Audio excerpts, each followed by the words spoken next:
Hey guys, Scott here from Rogue Home Cinemas. Just going to take off to another project. We're going to review a new MyMax cinema we've just recently completed. 95% the way there. Really keen to show you guys. So let's check it out.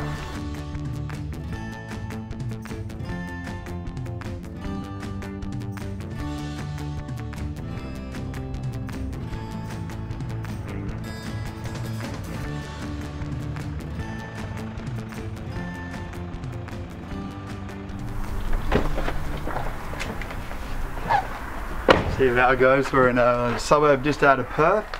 Pretty unassuming home, and inside lurks a massive MyMax custom cinema. So let's check it out.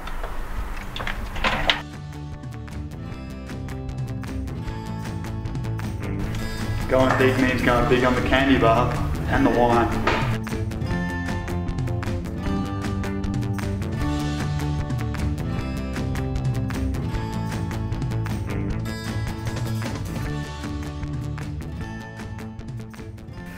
Yes, this room was really exciting from the get-go. I could tell in the first conversation with the family, particularly Stuart, sort of what vision that they had for the room and how passionate they were to really create something unique. So those first few conversations and meetings were definitely exciting, and we didn't quite know exactly where it was going to lead, either of us. But of course it's that journey of discovery, and really just sort of educating and understanding what's available and what they had in mind. So this space, it was important to actually, they've got quite a large family still at home. They're a family of 5, and they really do love to entertain. They've got a lot of extended family nearby. So we needed to have those extra seats, and we're lucky because the room sort of just fit that 2 rows of seats without too much compromise, and we've got a lot of great seats in the house now.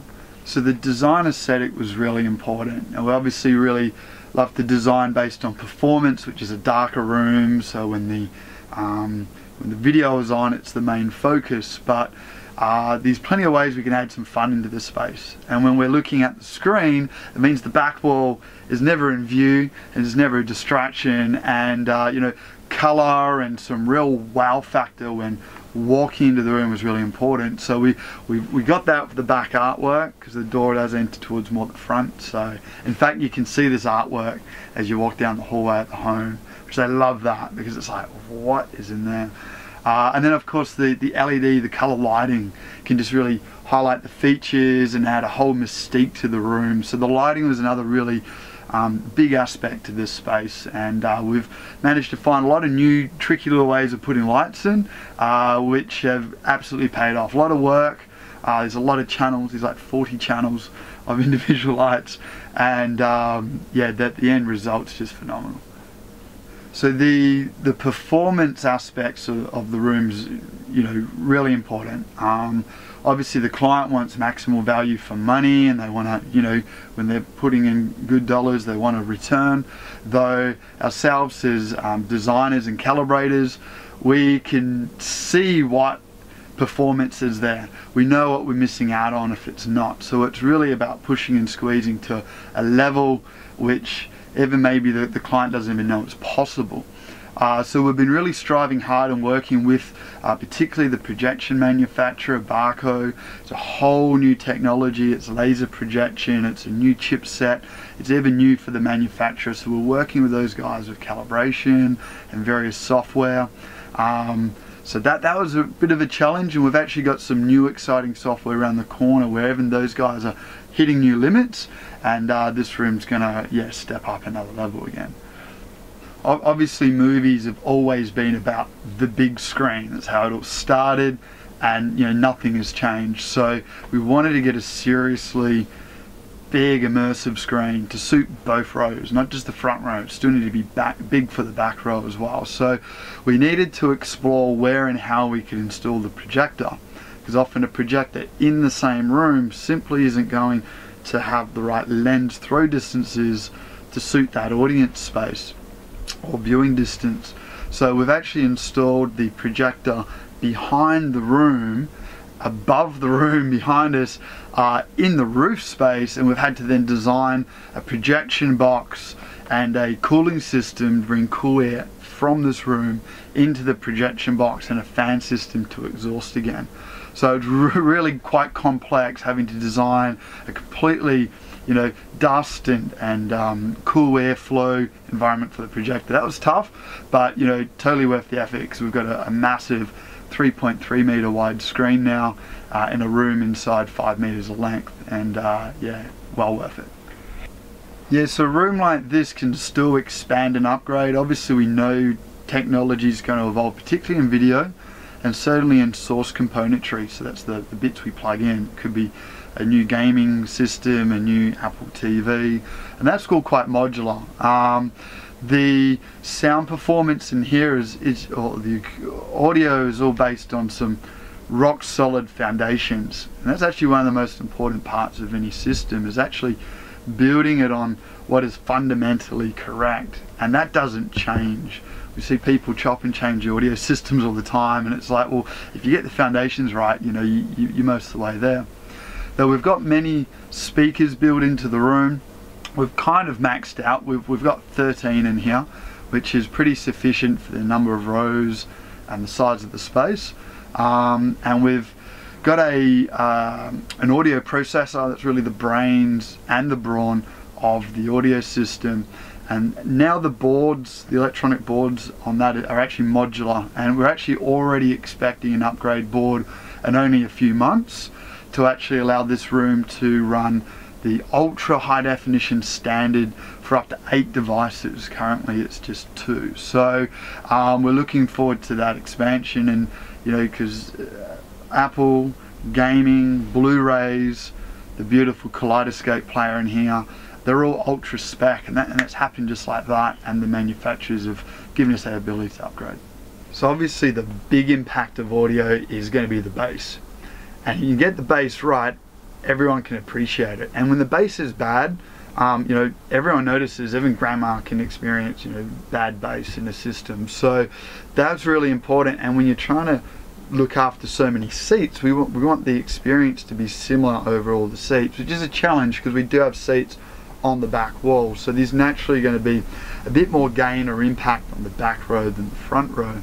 What was important is actually calculating and finding where the seats in the room would position, so the front and back row at least had a similar signature or flavor of sound. So when we do go to each EQ and manage the sound, then we're creating a better result for all the seats, not just one sweet spot.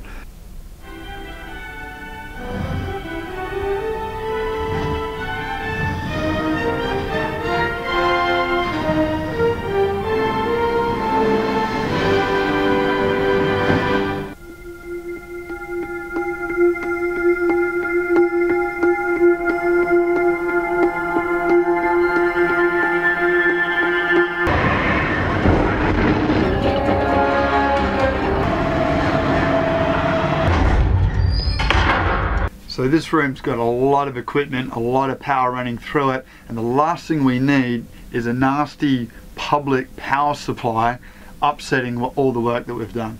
So we've featured a massive toroidal isolation power filter system, a bit of a mouthful, but effectively we've ran a dedicated 20 amp circuit into the room, plugs into the massive power filter. We effectively end up off the grid, so we get the power but we don't get all the noise and the residual voltage and spikes and all that sort of nasty stuff.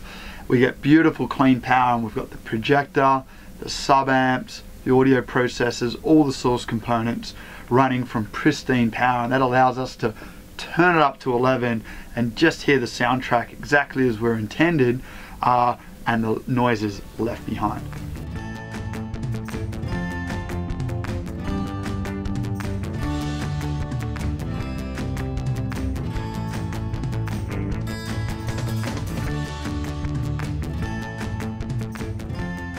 So MyMax Cinema to me really is all about the ability to escape from, you know, the everyday world, get a sense of adventure and even adrenaline, depending on how far you want to push that volume or what soundtrack you might choose.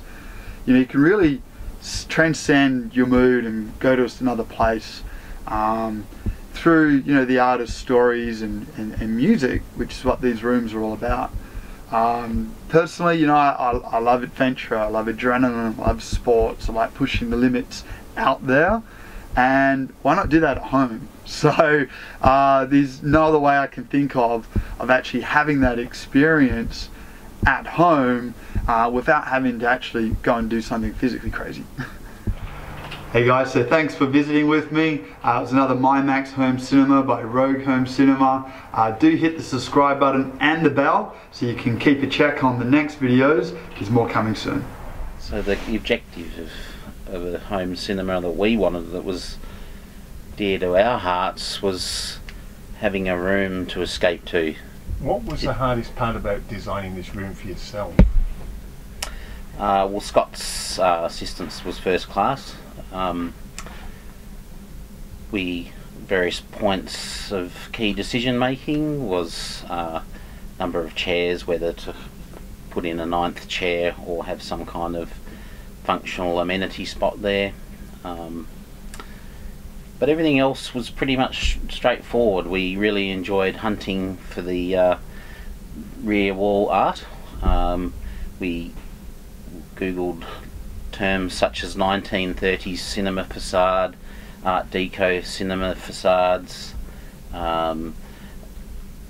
Built a bit of a short list over a period of a week or two, and then we when we saw this image, we just instantly knew that was the one. After looking into that image a bit further, we quite humorously realised that it's an entry to a ride at Walt Disneyland in Florida, and a ride that takes people around to replicated movie sets such as Mary Poppins and Batman and the like. Were there challenges with the size of the room, getting exactly what you wanted in here? There were. The 5 seats in the back row of all the chair ranges that were available to choose from, this was the only one that just fit in with 5 seats. Into sound, how important was it for you with the sound? Was your focus mainly on the film or the sound, or was it you wanted both at optimum level? Well, quality of picture I guess was the highest priority.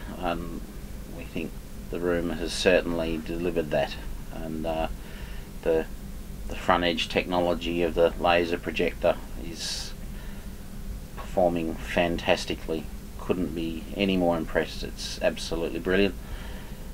The sound particularly, the thing we really like about the sound is the quality of the sound. It's very, very crisp and a clear, high quality sound.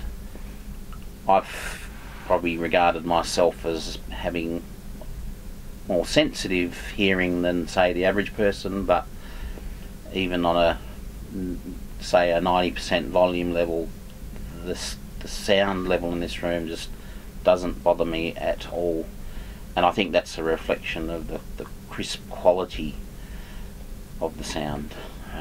What do friends feel like when they come around? What are some of the comments you've got about the room now? They just get blown away, and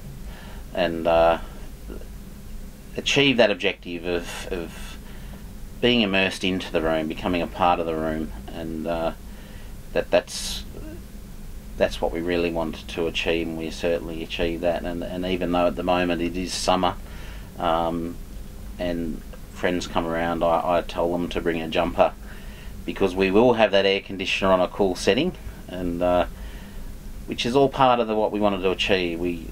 Sight and sound and issues will be left at the door, and also the fact that it's might be very hot outside, but you walk in here and it's a total transition, a sensory transition, is not just with sight and sound, but with feeling as well. And leave all issues at the door. You're here to enjoy the room and enjoy company.